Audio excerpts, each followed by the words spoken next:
Caríssimos, boa noite. Nós nos encontramos para a nossa aula de hoje sobre o tema O Dia do Senhor. Então, quero combinar com vocês algumas coisas. Primeiro, agradeço pelo envio do material. Eu já coloquei no Moodle o próximo trabalho, como nós combinamos, para o dia 15 de março, a leitura de Laudes Canticum. E, como sempre, depois me envie pelo Moodle. Insisto nisso porque é um modo de nós reciprocamente nos assegurarmos deste processo, porque assim não fica dúvida se foi enviado e tudo, enviado dentro do prazo, depois disso não é possível mudar. Então, isso é uma coisa. Depois, esta modalidade nova para todos nós, para mim mais ainda, porque quando começou a pandemia, é a primeira vez que eu tenho o curso, então nós vivemos esta novidade recíproca que vai se ajustando. Eu estou me empenhando cada vez mais para aprender a usar essas novas tecnologias, porque fui sempre um apaixonado por esse tema e acredito que pode ser, em se usando bem, um ótimo instrumental, o ensino à distância, porque nos abre o mundo para que nós possamos estudar. Então, como irmão e também como professor, quero dizer uma coisa que aproveitem esta ocasião. Eu acredito que tudo na nossa vida pode ser uma bela ocasião de crescimento. Nós podemos viver a pandemia, que nenhum de nós a provocou, sob duas perspectivas. Ou como quem está carregando um peso imenso e que vai sofrer essa consequência, essa situação até que termine com mau humor, com a fadiga, ou então quem resolve se reinventar. E no âmbito acadêmico é uma reinvenção. E acredito que é uma reinvenção que veio para ficar. Ou seja, que nunca mais a educação vai ser a mesma depois dessa experiência de ensino à distância. Então, isso muito mais para o âmbito da teologia, porque os melhores centros de teologia não é que estão em Brasília, então você tem a possibilidade de abrir-se para o mundo. Então, aproveitem isso. Então, eu acabei aderindo a fazer aulas por gravação, porque no final das contas eu me sentia que é a mesma situação. Está fazendo online ou está por gravação, na medida que vocês, tendo as câmeras fechadas, eu não via ninguém. Então, era uma limitação que para mim era sofrida. Depois, a incerteza se tem alguém com quem eu estou falando ou não, porque depois, até no dia que eu fiz a chamada, há um momento da chamada, tantos que não me responderam e que não escutaram, assim disseram, naquele momento da chamada. Então, por tudo isso, eu decidi de fazer por vídeos. Esses vídeos são para o uso interno do Instituto. Então, é um vídeo que lhes peço que não façam uso em outro momento, não façam uso para outra finalidade. É esta a finalidade única para este curso. Então, com o passar do tempo, cada vez mais estou aprendendo a usar um Moodle. Agradeço muito ao professor Vicente, que é aquele que tem me ajudado. E eu coloquei ali para essa semana, seja a próxima atividade, como já dizia a leitura de Laudes Cântico, o vídeo e o material da aula de hoje. Sou sempre um pouco incerto se vale a pena tanto trabalho de fazer o material, de gravar ainda um vídeo. Queira Deus que seja útil para vocês e que façam uso, de fato, disso, porque quase que é uma redundância, uma coisa da outra, o vídeo e a aula escrita, que bastaria uma das opções. Mas, para que se crie todas as possibilidades, não me recuso a me esforçar pelo bem da causa, desde que tenha sentido, porque esse tempo também eu poderia usar para outra coisa, se não tivesse necessidade. Então, se em algum momento quiserem trocar uma ideia sobre isso, também, já que nós não temos como interagir pessoalmente, quando me veem, os que estão mais próximos, querem dar um feedback das aulas, sou aberto, porque o professor cresce na medida que também tem um retorno dos alunos, porque a aula boa não pode ser a aula boa que é só para o professor, mas seja útil para vocês também. Então, a partir de hoje, nós vamos usar uma nova ferramenta de Moodle, que é uma ferramenta de fórum.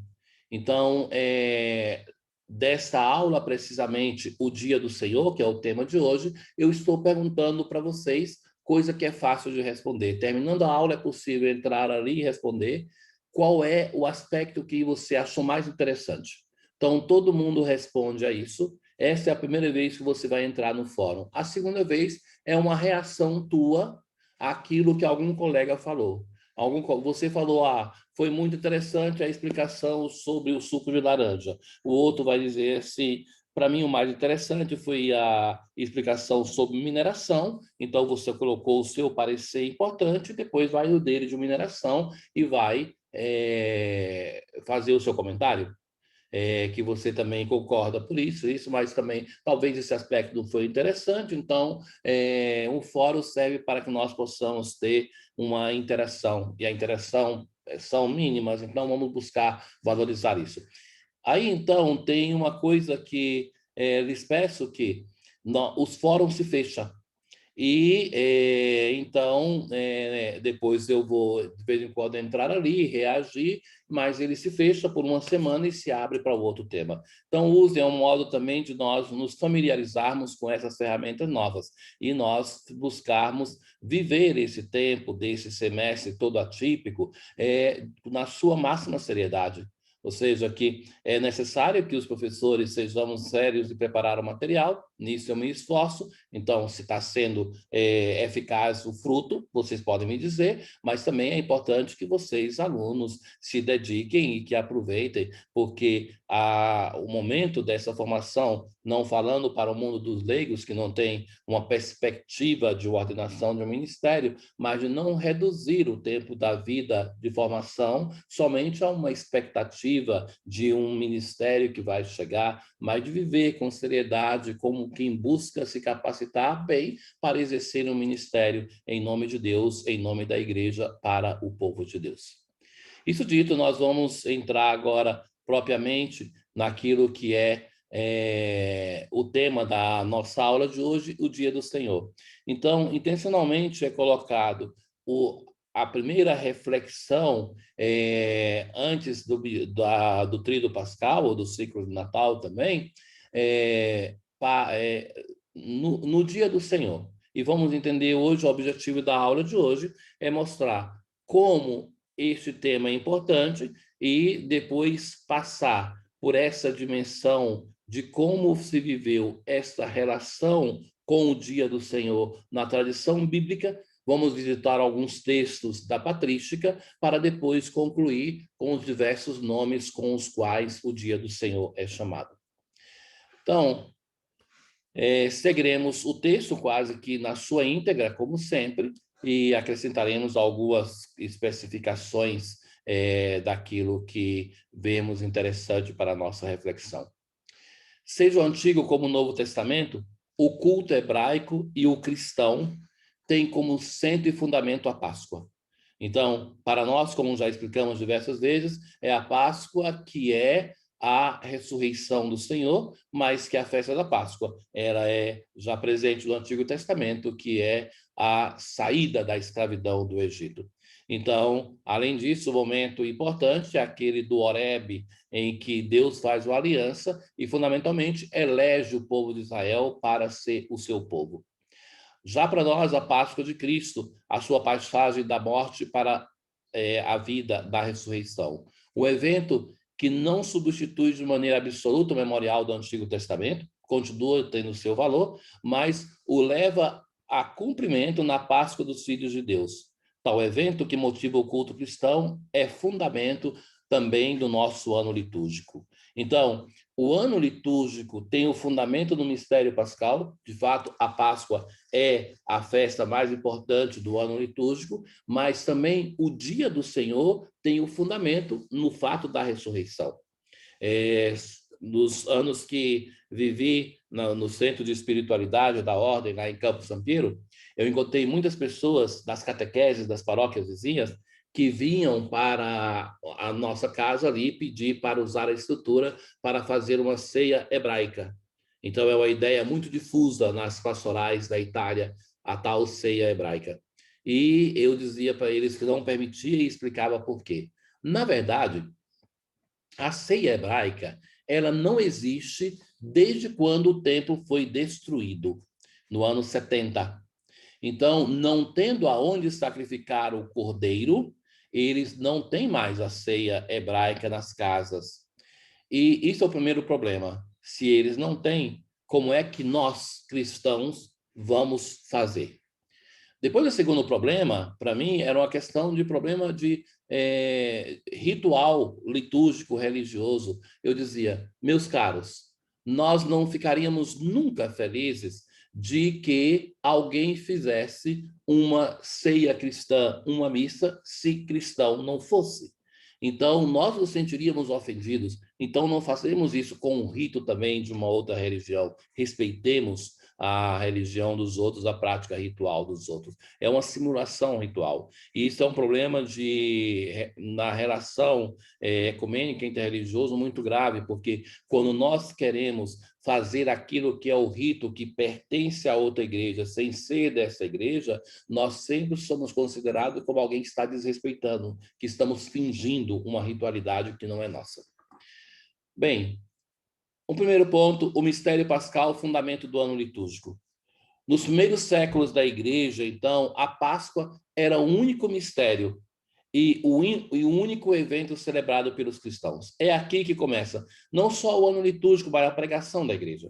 Se nós pensarmos o anúncio primeiro da igreja, nos discursos que estão nos Atos dos Apóstolos, os 7 discursos de Pedro nos Atos dos Apóstolos, nós vamos ver que o centro é o mistério pascal. É o primeiro anúncio da igreja.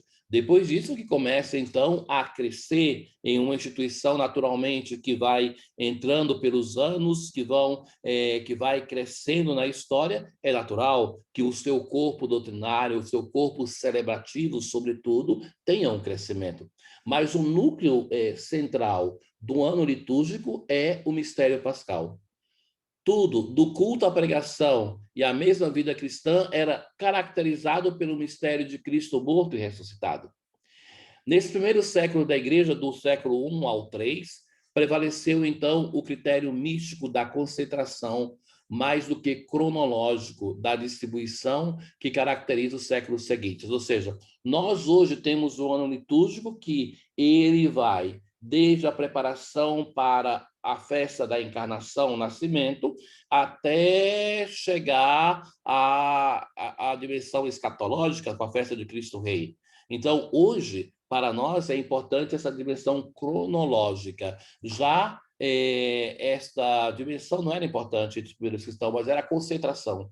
Tudo evocava o mistério pascal. Então, quando a gente, um conceito fundamental de se ter na dimensão da formação do ano litúrgico, é que o ano litúrgico ele passa de uma Páscoa semanal para uma Páscoa anual, e não o contrário. Ou seja, a celebração mais antiga da igreja é o domingo, o dia do Senhor.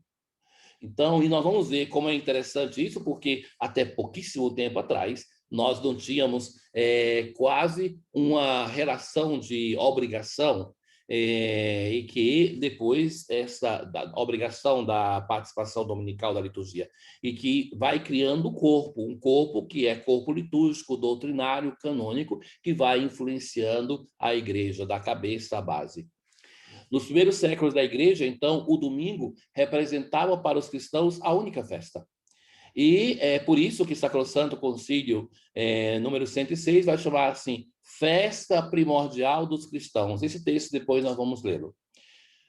Porque primordial não só pela sua relevância, mas também porque primeira como nascimento. entre as festas cristãs. Em relação também à mesma Páscoa anual, da qual temos a primeira documentação em Roma no final do segundo século, na ocasião da disputa sobre o dia da celebração da Páscoa. Esse é o nosso próximo capítulo. O domingo resume, de fato, todos os valores de todas as prerrogativas do culto cristão. Memorial da Páscoa de Cristo. É a nossa Páscoa semanal. Então, o chamar o domingo, eu gosto dessa expressão, a Páscoa semanal. E, portanto, do evento histórico e salvífico de Deus, atuado na celebração. A fração do pão, que é o modo lucano de chamar a Eucaristia, a fração do pão, e a participação na ceia do Senhor, assegurados pela sua presença real. O Senhor que se faz presente quando dois ou mais se reúnem em seu nome, o Senhor que se faz presente no ministro, então, portanto, antes na Assembleia, na palavra que é ele e que é anunciada, se faz presente em quem anuncia, se faz presente no Evangelho, se faz presente no pão e no vinho, na fração do pão, na Eucaristia. E uma atenção escatológica versus o banquete celeste e eterno, na esperança da vida nova. Então, a celebração dominical é tudo isso, é uma memória, como nós falávamos já para afirmar o conceito anterior de o que é história para a liturgia, que é, por um lado, essa memória que se faz da ação de Deus do passado, mas a liturgia nos insere na história da salvação e, por outro lado, também é anúncio escatológico do novo céus e nova terra. Em outros tempos, eu pararia agora e falaria, vocês têm perguntas? Mas então, vamos continuar. O domingo. O dia de domingo assumiu, no curso da história, conotações diferentes segundo as culturas e as tradições. Então, nós vamos ver, sobretudo, reflete isso o nome com o qual é chamado, ainda hoje, nas diversas línguas. Até mesmo o nome domingo, na opinião comum, indica um dia da semana, aquele festivo no qual não se trabalha, porquanto dedicado ao repouso. Então, na nossa cultura muito secularizada, no Brasil nós não somos tão secularizados, nós estamos em um período de grande secularização. Eu lhe digo que, em pouco tempo, o Brasil religioso que eu deixei, muito dele já não existe mais. É uma secularização. E o que é a secularização? É um modo de pensar que separa Deus da nossa história, que separa a igreja do mundo, que vai, então, fazendo com que o critério do mundo invada até mesmo a igreja, até mesmo o modo de pensar dos fiéis, dos leigos, dos religiosos, religiosas, do clero, e que nós começamos a pensar de um modo secular, de um modo mundano. Então, essa secularização, ela vai se infiltrando até mesmo no modo de chamar o domingo, que já deixa de ser o domingo, deixa de ser início da semana, para se tornar weekend, o final de semana. Então, já é ligado como sábado e é concebido como dia de quê? De fazer festa, de fazer repouso, sem nos apercebermos que quando nós cristãos usamos tais terminologias, nós damos um tiro nos nossos próprios pés. Porque o que faz do domingo, um princípio que não esqueçam, o que faz do domingo, não é o não trabalhar. Os primeiros cristãos, era o dia normal de trabalho. O que faz do domingo é a liturgia. Dia sem liturgia não é domingo. O que torna este dia um evento que se torna dia do Senhor é a participação na liturgia. Bem, até mesmo o nome, tal dia, porém, parece indicar o final da semana, mas nas origens do cristianismo indicava o primeiro dos 7 dias. Então, um parêntese em relação ao nome dos dias da semana que nós temos em língua portuguesa. O português, ele conservou uma das poucas, eu acho que a única língua que conservou o nome cristão para os dias da semana. Então, em Israel, o que que era? Eles tinham a primeira féria, que era o domingo para nós. Primeira féria, segunda féria, que é dia de trabalho. Primeiro dia de trabalho, segundo, terceiro, quarto, até a sexta. Aí depois via o dia de repouso, sábado, Shabá, repouso, quer dizer. Então, os cristãos o que fizeram? O dia depois do sábado era a primeira féria, esse dia se tornou o dia do Senhor, domingo. E depois os outros dias, segunda, terça, quarta, quinta, sexta-feira. Então, nós conservamos o nome cristão para designar os dias da semana. Mas, nas origens do cristianismo, indicava o primeiro de 7 dias. Entre os romanos, o domingo era o dies solis, o dia do sol, diferente e precedente, naturalmente, ao dies lune. Daí, dia da lua, que é, por exemplo, em inglês, Monday, lunes, em espanhol, lunedì, em italiano. Então, que vem daí. Ou seja, a segunda-feira. Em muitas outras línguas, a segunda-feira recebe um nome relacionado à lua, como eu citei. Ao contrário, os hebreus não tinham um nome, mas eles davam um número, do primeiro ao sexto, para os dias da semana, como eles explicavam. Enquanto o sétimo se chamava sábado, ou seja, repouso. Hoje, as línguas anglo-saxônicas, como o inglês, como o alemão, chamam tal dia de dia do sol, Sunday, Sonntag. Enquanto as línguas neolatinas, ele é indicado com o nome de Dominicus ou Dominica, subentendido a palavra dia. O adjetivo Dominicus deriva do substantivo Dominus, e isto é patrão, senhor. Em português, não há um adjetivo que traduza de maneira direta o Dominicus. Faz-se necessário, então, recorrer a uma tradução que seria como senhorio, o dia que é dedicado ao senhor, ao patrão. O adjetivo dominicus, dominica, dominicum, combinando com o substantivo a que se refere, seja masculino, feminino ou neutro, significa que pertence ao Senhor, que pertence ao patrão. Mas qual é esse Senhor para nós cristãos? No Antigo Testamento, esse título é dado a Deus, enquanto no Novo Testamento, especialmente na literatura paulina, o mesmo título é referido a Cristo, especialmente depois da ressurreição dos mortos. Isso é importante para nós lermos nos evangelhos. Quando alguém se refere a Jesus como Senhor, não é somente um título mundano de respeito, mas Senhor é a profissão de fé dos primeiros cristãos no ressuscitado. Ele é o Senhor. Então, no Antigo Testamento, o Senhor é Javé. E esse mesmo título é usado para Cristo. Veja, por exemplo, o hino cristológico da oração das vésperas do sábado. E toda língua reconheça, Jesus Cristo é o Senhor.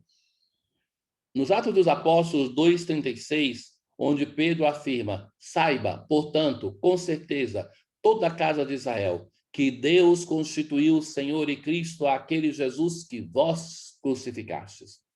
O mesmo Paulo, nos seus escritos, usa muitas vezes a fórmula Nosso Senhor Jesus Cristo. Senhor, portanto, para os cristãos é Cristo ressuscitado, e o domingo é o dia do ressuscitado. Então, para nós, Senhor é o Cristo. Deus, ninguém jamais o viu, mas próprio o Filho de Deus o revelou. Jesus é para nós revelação de Deus, a revelação do Pai. Ele é o nosso Senhor. É João, o evangelista, o autor das cartas do Apocalipse, de fato que falando, antes uma consideração quero lhes fazer.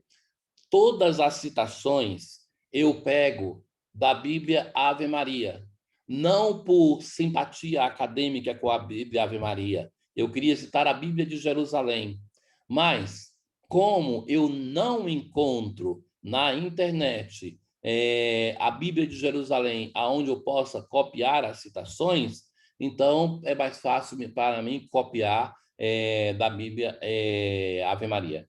Se alguém um dia que tiver o link da Bíblia de Jerusalém, me ajudará muitíssimo, porque assim eu posso citar a Bíblia que eu quero citar de Jerusalém. nenhum preconceito sobre a Bíblia Ave Maria, mas ela tem um valor pastoral. Ela é imprecisa, mesmo que toda tradução seja sempre imprecisa, mas ela é menos técnica do que a Bíblia de Jerusalém. Então, para o ambiente acadêmico, é mais importante usar a Bíblia de Jerusalém. É João, de fato, que falando das aparições do Senhor, diz que à tarde daquele dia, o primeiro da semana, enquanto estavam fechadas as portas do lugar onde se encontravam os discípulos por medo dos judeus, vem Jesus, esteve no meio deles e disse-lhes: paz a vós. Os discípulos se alegraram ao ver o Senhor e verão ainda 8 dias depois. Então, que tem aquela situação ali de Tomé. João nos falará, de fato, de uma terceira aparição, aquela do lago de Tiberíades. Aquela é mais complexa de se saber se era no domingo, mas mesmo aquela, porque alguns usam um argumento que é inválido, de que não era domingo porque era um dia, eles estavam trabalhando, mas para eles, o domingo era o dia normal de trabalho, eles estavam em Israel, não se trabalhava no sábado.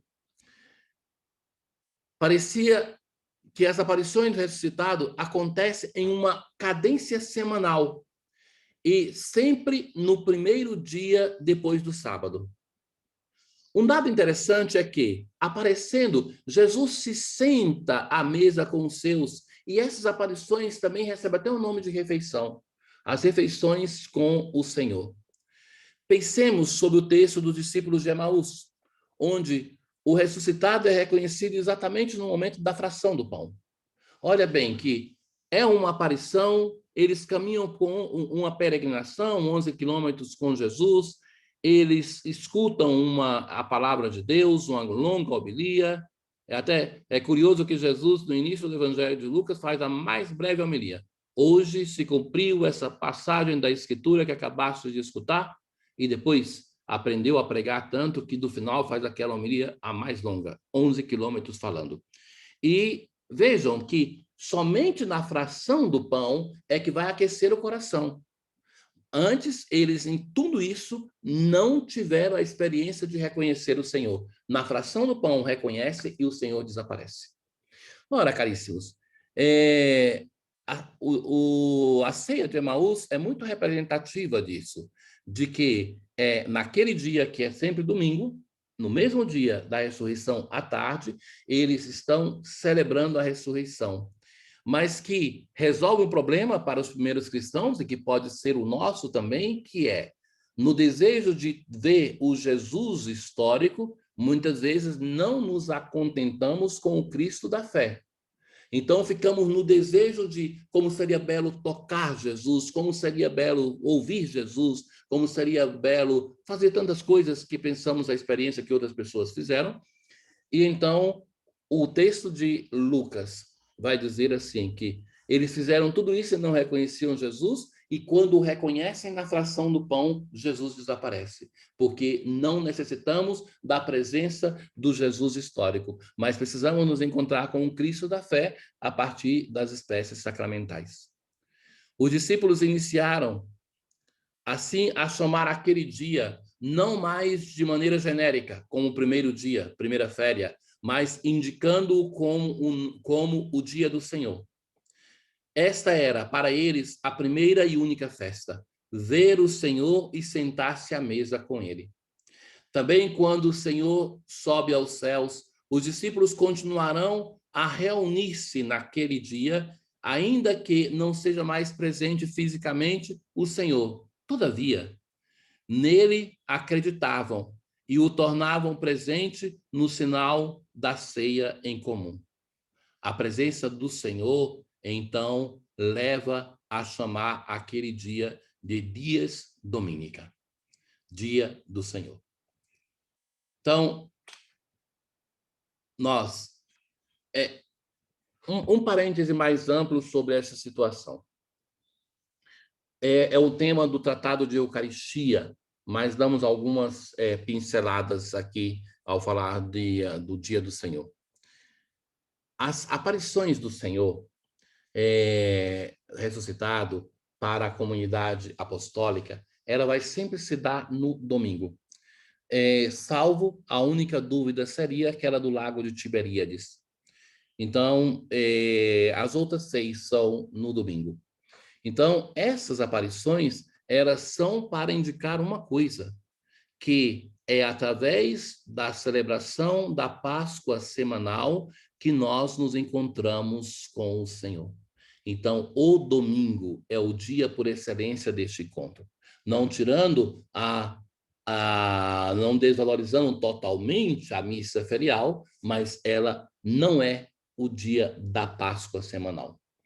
Então, isso é um aceno importante para uma dimensão que devemos considerar, e o tempo pascal vai, através de diversas leituras, nos afirmar isso.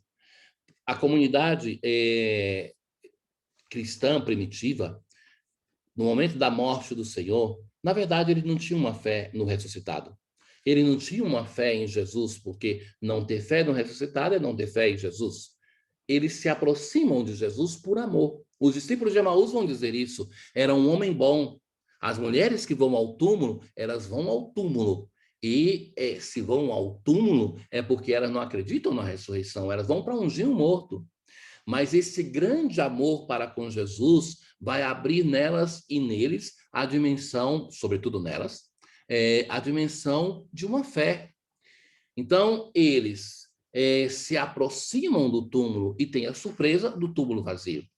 Então, para os evangelhos, nas suas conclusões, que no fundo é o início do evangelho, a primeira parte mais antiga da redação, eles vão fazer sempre a pergunta assim: tá bom, como é que nós podemos, como eles, acreditar na ressurreição? O que é que nós devemos fazer?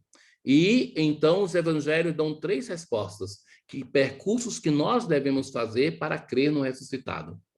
Então, o primeiro é o amor fraterno. Cada vez que eles se encontram, devem voltar à comunidade. Quem não está na comunidade não faz a experiência de encontrar o ressuscitado. Lembra de Tomé? Não estava, não viu, uma semana depois está presente, acredita. Depois, os discípulos de Emaús, por exemplo, quando reconhecem o ressuscitado, voltam para a comunidade. E assim, ou então algumas pessoas que chegam no túmulo e vão escutar, voltem para a comunidade. Segunda coisa, a escuta da palavra de Deus. Então, o intérprete que está ali no túmulo, ou o próprio Jesus, que vai recordar, pensem no caminho de Emaús, que vai recordar a palavra de Deus e vai recordar o Antigo Testamento como anúncio da tipo, que nós falávamos já, tipo da ressurreição, ou então vai fazer memória das palavras do próprio Jesus, sempre palavra de Deus. Então, amor fraterno, palavra de Deus. Terceira coisa, a liturgia. Então, por isso que esses encontros com Jesus não são somente um encontro para trocar umas ideias, para ser simpático, para qualquer coisa, mas é, de fato, a experiência de encontro com o ressuscitado. Os desenvolvimentos históricos do domingo. No início da igreja, como já foi observado, não existia a organização do ano litúrgico. Provavelmente os apóstolos, e isso é muito claro, não só provavelmente, os Atos dos Apóstolos falam que eles vão no templo. Então, o templo tem o seu próprio calendário litúrgico. Existem as práticas das festas de Israel. Então, eles vivem este calendário litúrgico no primeiro momento. Como é conhecido hoje, nós não tínhamos. Apesar que, de fato, o centro do celebrar cristão fosse sempre o mistério pascal de Cristo. Este era sintetizado em uma única celebração semanal, no Dies Domini, ou seja, o dia do Senhor. Isso leva à identificação do domingo como fundamento da celebração cultual. Agora sim, eu já fazia referência a ela antes, Sacrosanto Concílio número 106. Por tradição apostólica, que nasceu do próprio dia da ressurreição de Cristo, a Igreja celebra o mistério pascal todos os 8 dias, no dia que bem se denomina Dia do Senhor ou Domingo. Neste dia, devem os fiéis reunir-se para participarem na Eucaristia e ouvirem a palavra de Deus, e assim recordarem a paixão, ressurreição e glória do Senhor Jesus e darem graças a Deus, que os regenerou para a esperança viva pela ressurreição de Jesus Cristo de entre os mortos. O domingo é, pois, o principal dia de festa a propor e inculcar nos fiéis, no espírito dos fiéis. Seja também o dia da alegria e do repouso. Não deve ser sacrificado a outras celebrações que não sejam de máxima importância, porque o domingo é o fundamento e o centro de todo o ano litúrgico. E é interessante essa dimensão assim de propor e inculcar nos fiéis, no espírito dos fiéis. É um momento de crise, meus caros, em relação a isso. Tem pessoas que se apresentam para a confissão e elas relatam os pecados mais banais e triviais. E elas não falam, por exemplo, que não vão à missa de domingo. Então, é uma coisa assim que é um opcional. Se vai, se quer, se não for, não tem nenhum problema. Mas qual é o problema real? É que a missa não é um prêmio para quem crê, mas é condição para crer. Então, se eu não participo da celebração, eu nunca vou acreditar de fato. Lembram, por exemplo, Tomé? Ele é quando está presente que crê. Os discípulos de Emaús, eles percorrem o caminho sem crer. Na fração do pão é que eles creem. Então, resgatar a liturgia como dimensão essencial do anúncio de fé da igreja é o desafio que sempre se repropõe. A partir dessa definição da constituição litúrgica, surgem a origem, o nome, a celebração e o mistério que se celebra no domingo, para chegar, enfim, na identificação da mesa como fundamento e núcleo, entendendo quase como a pedra angular do ano litúrgico. Então, agora vejamos o testemunho das Escrituras. Poderiam ser tantos outros, mas vamos parar sobre 3 textos. O domingo é de origem apostólica. Já nos tempos apostólicos se reuniam no dia do domingo para celebrar a ressurreição de Cristo na fração do pão. Vejam bem, quando nós falamos de texto da Eucaristia, de narração do evento eucarístico, não são considerados os textos da última ceia, porque ali não é narração de um evento, mas uma teologia sobre a Eucaristia. Nós, de celebrações eucarísticas, do rito da celebração, nós temos 2 citações na Bíblia. Uma que eu não vou usar, que vamos escutar na Quinta-feira Santa, na segunda leitura, que é Paulo que vai dizer o que recebeu dos apóstolos, que era como eles celebravam a Eucaristia. E depois nós temos um outro texto que usarei, que é aquele quando Paulo está pregando, presidindo uma celebração eucarística, e um menino dorme, um rapaz, na janela e cai. Então, ali são 2 narrações, 2 testemunhos de como se celebrava. Nós temos a narração da última ceia, que tanto não é um fato histórico, que nós temos algumas imprecisões em Marcos, sobretudo. Tudo isso é de tratado de, como eu dizia, de Eucaristia, mas vale a pena mencionar. E nós temos os diversos passos com o ressuscitado, mas que também não tocam a dimensão ritual, mas uma mensagem do valor da Eucaristia. Mas nós vamos enfrentar 3 textos pelas informações que tem. O primeiro deles, 1 Coríntios 16, 1-2. Quanto à coleta e benefício dos santos, segui também vós as diretrizes que eu tracei às igrejas da Galácia. No primeiro dia da semana, quando um de vós ponha de parte o que tiver podido poupar, para que não esperem a minha chegada para fazer as coletas. A época histórica situa-se entre os anos 55 e 56. Paulo está convidado, com essas palavras, convidando os cristãos de Corinto a organizarem uma coleta para a igreja de Jerusalém. Mas você poderia perguntar, e o que tem a ver isso? com o fato que nós estamos tratando. Possa ser assinalado como um testemunho da fração do pão no domingo. O todo se concentra na indicação precisa de Paulo, no primeiro dia da semana. Alguns pesquisadores, com uma visão minimalista, vai dizer assim: o motivo disso é que as pessoas recebiam o salário semanal. Então, Paulo, para que as pessoas não gastassem o dinheiro, vai dizer assim, que no primeiro dia da semana vocês façam a coleta.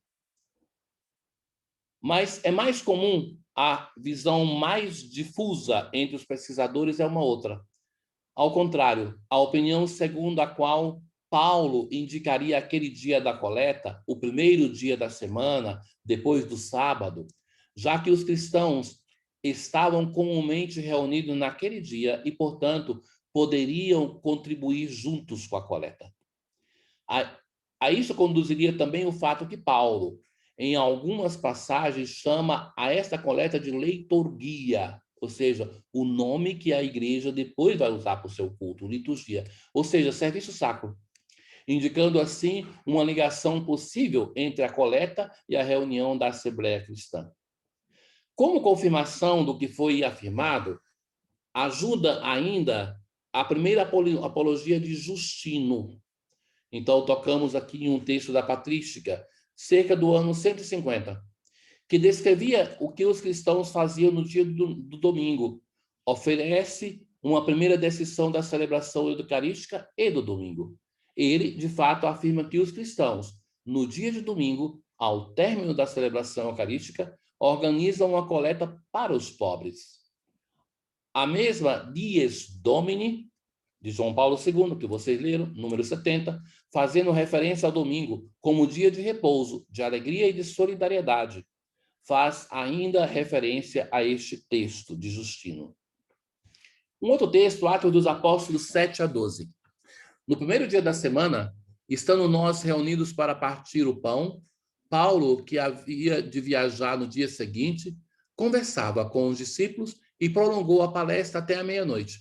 Havia muitas lâmpadas no quarto onde nos achávamos reunidos. Aconteceu que um moço chamado Eutico, que estava sentado numa janela, foi tomado de profundo sono, enquanto Paulo ia prolongando o seu discurso.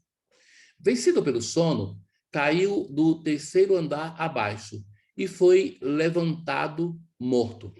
Paulo desceu, debruçou-se sobre ele, tomou-o nos braços e disse: não vos perturbeis, porque a sua alma está nele.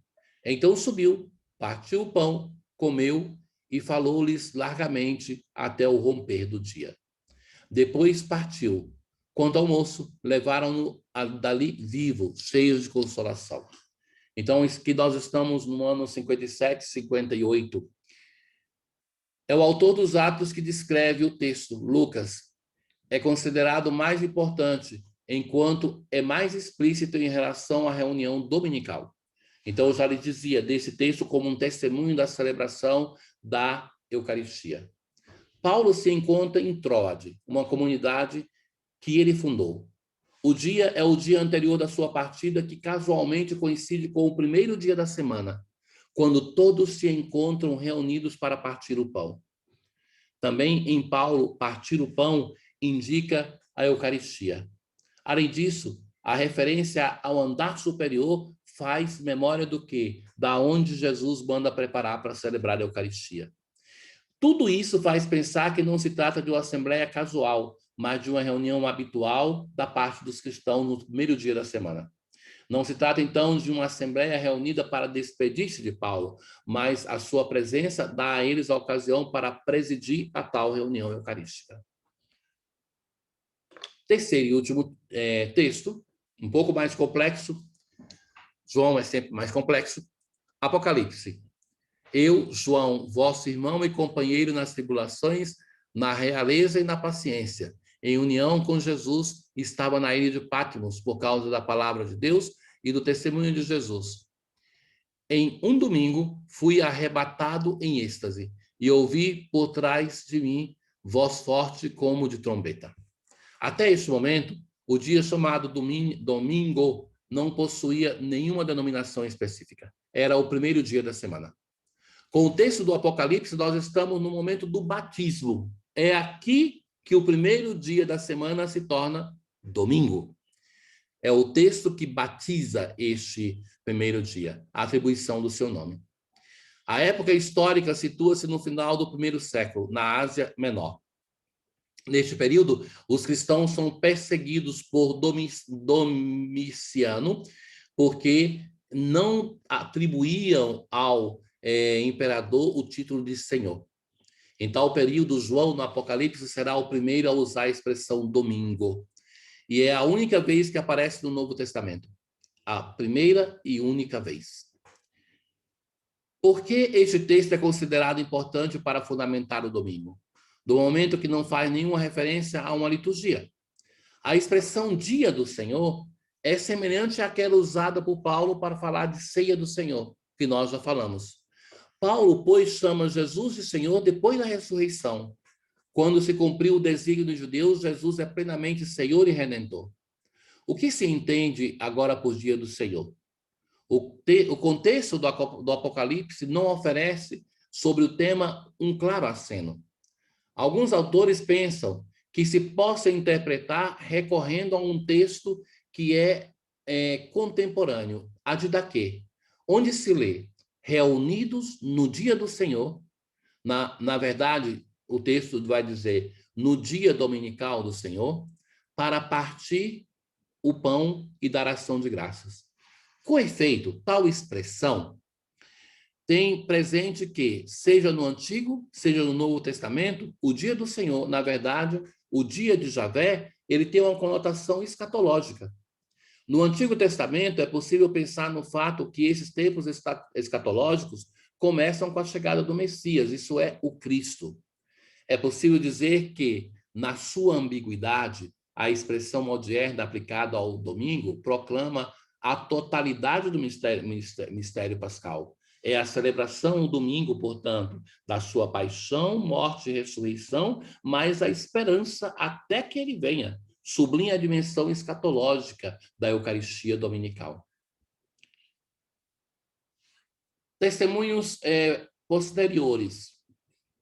Então, nós temos aqui uma série de testemunhos que são da era pós-apostólica e que vão nos afirmar da validade e da tradição que já tem em torno do Dia do Senhor.